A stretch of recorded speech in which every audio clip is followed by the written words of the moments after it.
If you haven't heard of Willy's chocolate experience by now, then you're either living under a rock or potentially just not as chronically online as I am. It's awful here, don't even start. To keep it brief, Willy's chocolate experience was an unlicensed immersive event from Glasgow, Scotland, meant to take kids and families through the magical world of Roald Dahl's Charlie and the Chocolate Factory, in all but the title itself, as it is under copyright protection. Although promotional images promised much, especially with a price tag of £35 per ticket, guests arrived at a nearly empty warehouse with a scattering of cheap props, downtrodden actors, and unintentional trauma. It's the end of. The event was disbanded within a few hours after angry parents voiced their displeasure and the police were called, leading to international news coverage and a deluge of online mockery. It's also widely known that this whole debacle had AI fingerprints all over it. The script for the actors was AI generated, complete with such tone-deaf craft bending as giving stage directions to the audience and naming the off-brand Oompa Loompas Wonky Doodles. The promotional images were AI generated. Currently, AI has a hard time with basic anatomical features and the English language, all of which glare at you from this poster. The company that organized the event, House of Illuminati, seriously, how is that not a dead giveaway, was also built up from AI. At this point, I wouldn't be surprised if at the very top of the pyramid you just find another AI. But no, from what I can gather, the man behind the meme, one Billy Coull, is indeed a flesh and blood human. And if you look at his past work, this allegedly flesh and blood human has been one busy bee. In the summer of 2023, Mr. Coull self-published a total of 17 novels on Amazon. Now, I don't mean to go off about myself, but as someone who's written books before, it can take years to write one. Even one that circumvents the typical querying, editing, and legalese associated with traditional publishing in favor of self-publishing. So I'm excited to hear about how this man was able to publish 17 books in the span of 1 month. Clearly, he's unlocked some dark satanic chakra that allows him to output years worth of content in one go. I must know this power! Oh, I guess the power was but a few clicks away the whole time. Whew boy, where do we begin? Let's start with the obvious. His author profile. Meet Billy Coull, the enigmatic wordsmith hailing from the bustling streets of Glasgow, Scotland. Enigmatic wordsmith, huh? Yeah. Sure, Billy. Remember that word, by the way. Enigmatic. We'll come back to it in a bit. A rising star in the literary world. Are you now? Look, I admit that all aspiring authors like to think of themselves as rising stars. But generally, that's what other people should call you. Not you yourself, Billy. You're not a rising star, you're one star. Billy weaves spellbinding tales that delve into the mysterious realms of fictional thrillers and gripping conspiracies. Yeah, you'd assume that these thrillers would be fictional. With each stroke of his pen... Billy! Come on, bro. Have you even held a pen in the last 5 years? Have you done anything in your life that wasn't derived from a prompt you put into ChatGPT? In case you haven't guessed, this whole author bio was also AI generated. The thing about AI writing is that it's not very self-aware. Thank God for that. And that it'll output words that sound good, but when read together, come off as redundant, fluffy, and arrogant. I guess you could edit the passage to make it sound better, but with the amount of work that would take, you might as well just write the damn thing yourself. But before we get to Billy's published books, let's check out his recommended books. What's a book that left an impression on you? Oh dear. I think I know where the whole House of Illuminati thing came from. Illumination, Wisdom from This Planet's Greatest Minds, is a collection of quotes from famous figures around the world, with paragraph-length musings about said quotes. The publisher calls themselves Illumination, who are supposedly the PR wing of the actual Illuminati. Wow. It is so nice that this sinister underground sect of radical intellectuals has an author profile on Amazon. It's good to get with the times, I guess. What's a book you couldn't put down? Oh God. What's a similar book readers would like? Oh no! Now, granted, I have read all of Dan Brown's novels, and I proudly display them on my shelf. And I'm not saying the books are bad, but it makes perfect sense why someone like Billy Coull would be so fascinated by them. And it isn't because the Illuminati features in Angels and Demons. Why does he like the Illuminati so much? Is Billy Coull an Illuminatus? Or is he just so unoriginal that he thinks the magnum opus of all conspiracy fiction is the Illuminati? Oh, I know lots of things. Lots of things. What's a book readers can get lost in? The Memory Trap, Unraveling the Secrets of... It's your own fucking book! God, my head hurts. Alright. Let's rip off the Band-Aid.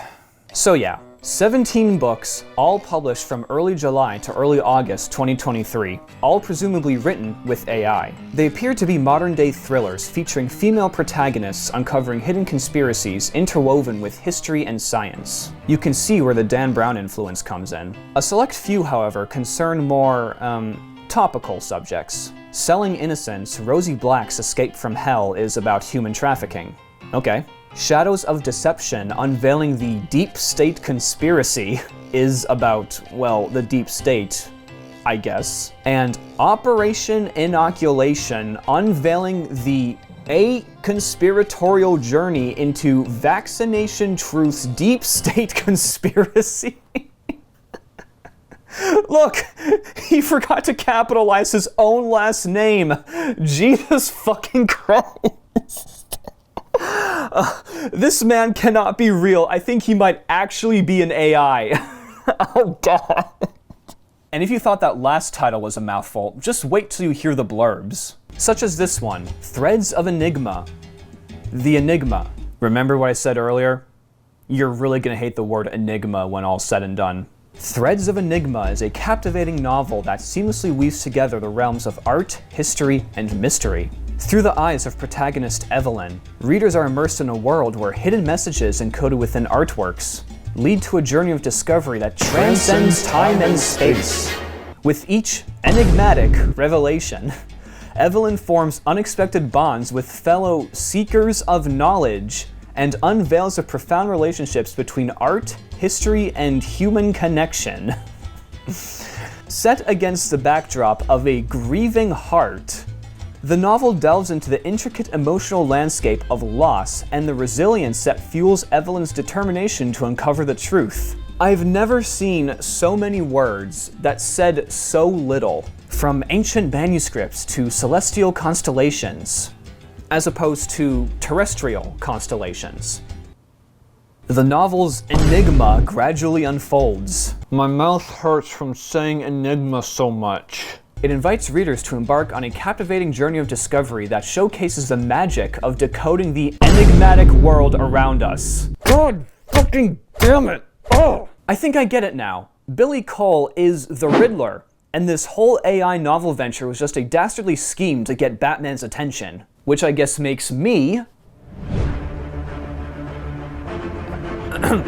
never mind, I've said too much.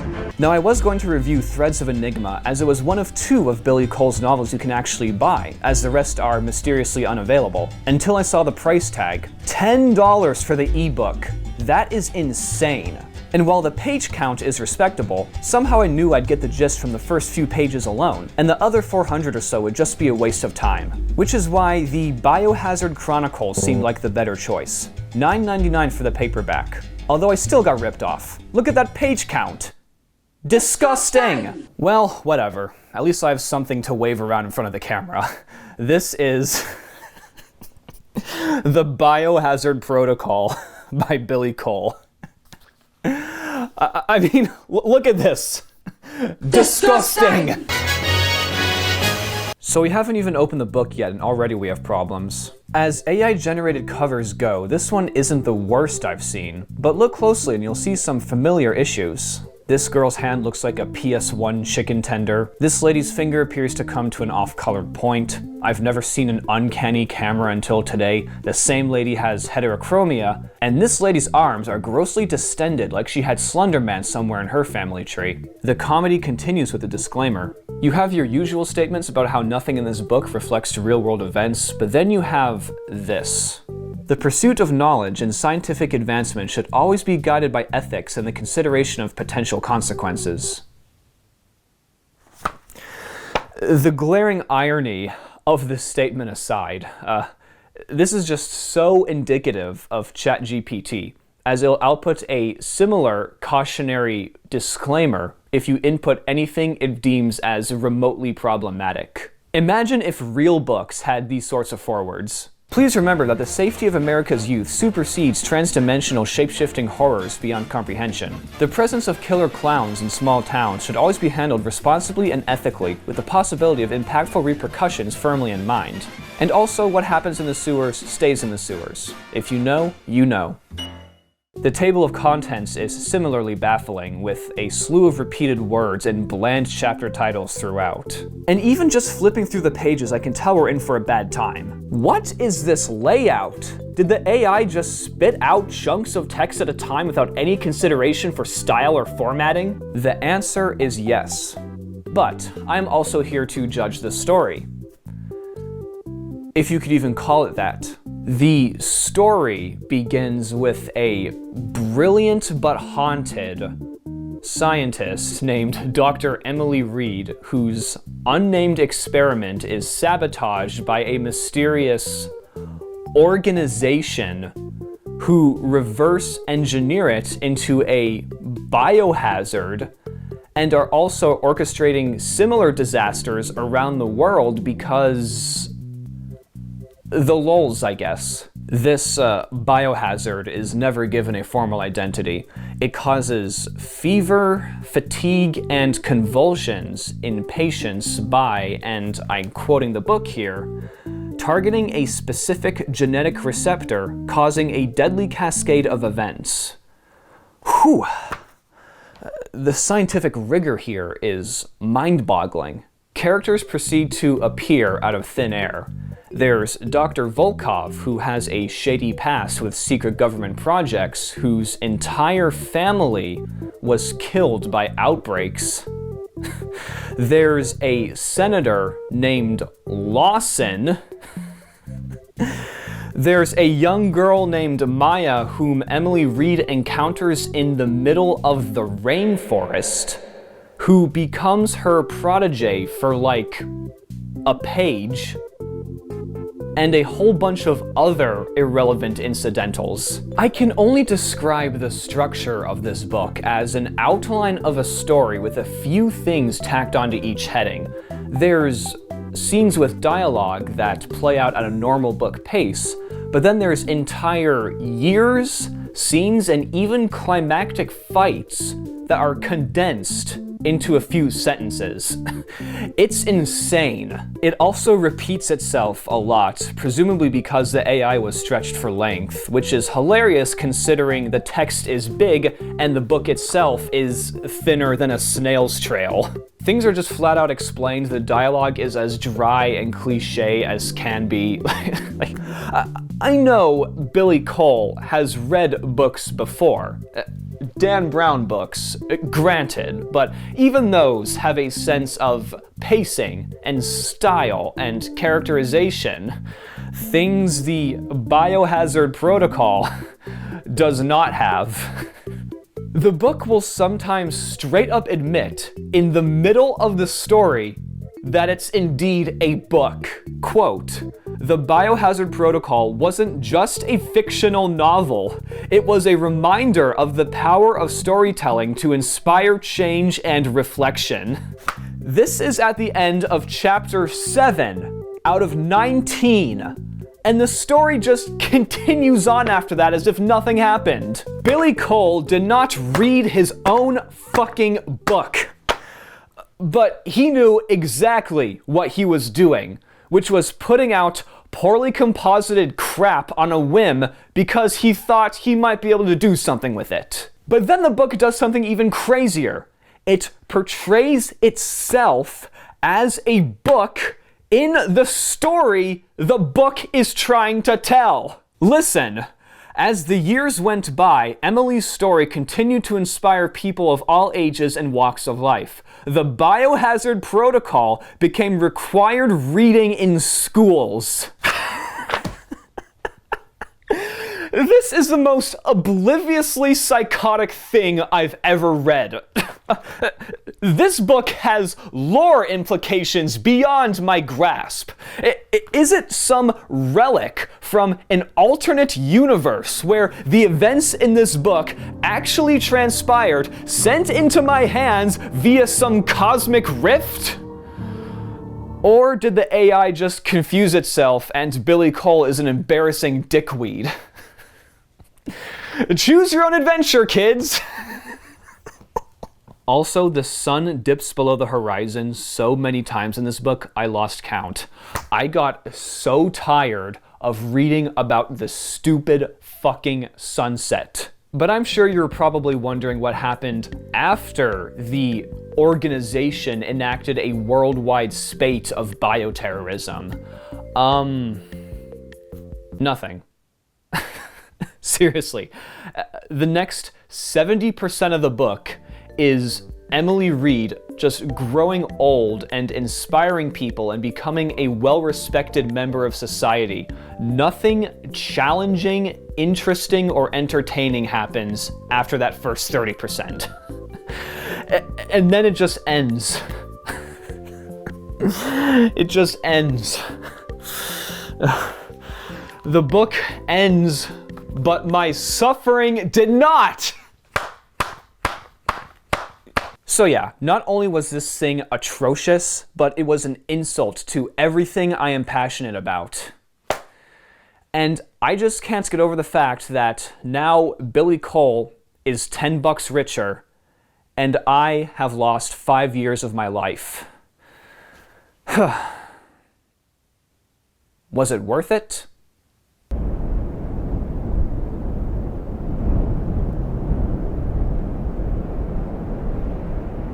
Now, normally I'm against defacing books, no matter how terrible they are. That said, I do not consider this a book at all. I consider it a data output. So that's no skin off my nose. And while it's true that Billy Coull might have $10 of my money, the way I see it, I did not spend $10 on a book. I spent $10 on a paper target. And I also happen to be woefully out of practice. So at the end of the day, it's a win-win for both of us.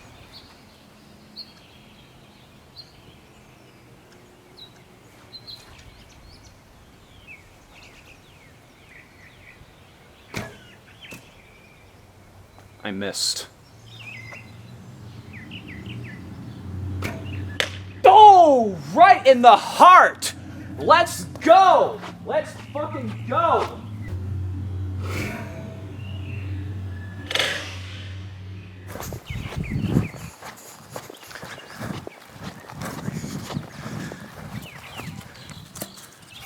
Oh, holy shit. Well, I guess that's the legacy of the biohazard protocol. Now, I've been quite jokey throughout this whole video, but this is a topic that merits serious discussion. So, let's get serious for a minute. Billy Coull is not a writer. Plain and simple. He has zero passion and context for the creative process, and he lacks a certain conviction and self-awareness that can be found in even the most novice of writers. At best, this was an experiment that flopped in every conceivable way. At worst, this was a profit-driven narcissist's attempt to wield an incendiary tool like AI, akin to a child swinging around his father's tool set, with no sense of restraint or consideration. It's also true that Billy is an extreme example of someone who used AI to scam and denigrate. Now, I am not wholly anti-AI. As someone who worked in the healthcare field, I have seen firsthand how AI can streamline tasks that otherwise might be mundane or potentially influenced by human error. AI is a technology, and the purpose of technology is to make our lives easier. And if AI can accomplish that, then who am I to impede the march of progress? However, there are some people who will compare AI writing to the automobile replacing the horse-drawn carriage. And this is where I have to emphasize something that these people just don't understand. Art and technology may intertwine, but they are not the same thing. Art is the medium of creative expression, something that is fundamentally not a technology. It's something endemic in the human spirit, something that has beaten a drum within us all since the dawn of man. No advancement or degradation throughout history has been able to quash or nullify it. I may type my novels on Google Docs, but ultimately, there is zero difference between me and Grog the Neanderthal plastering his handprint on a cave wall.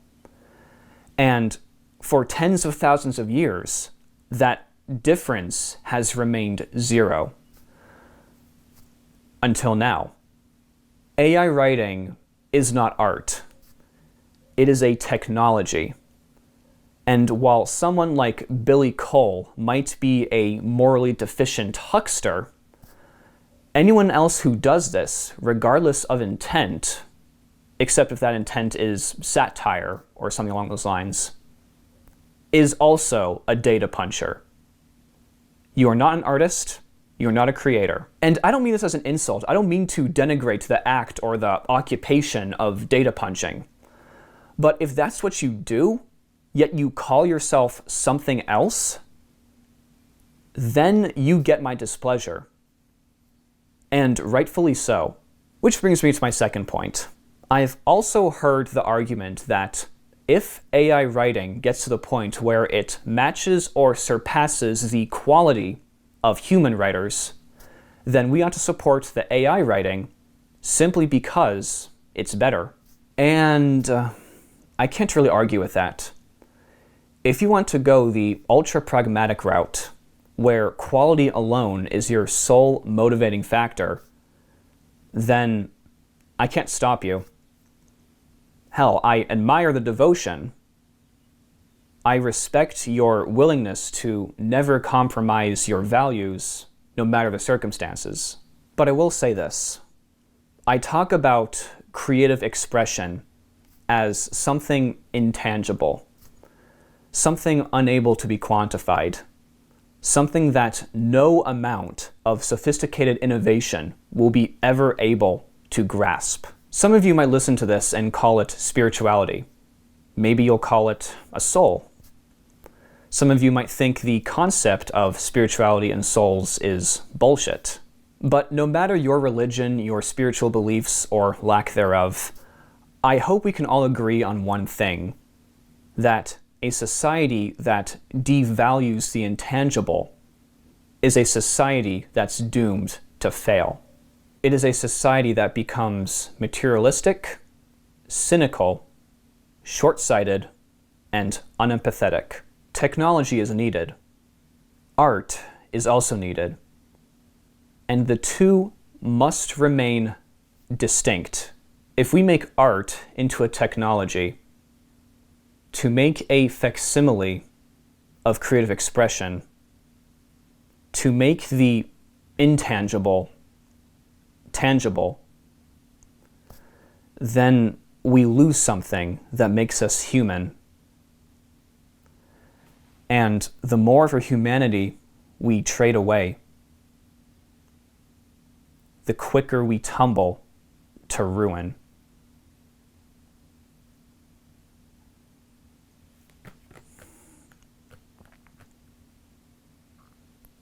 Write a book about that, Billy. That's a fucking conspiracy for you. But if you could just do me one favor and write it yourself.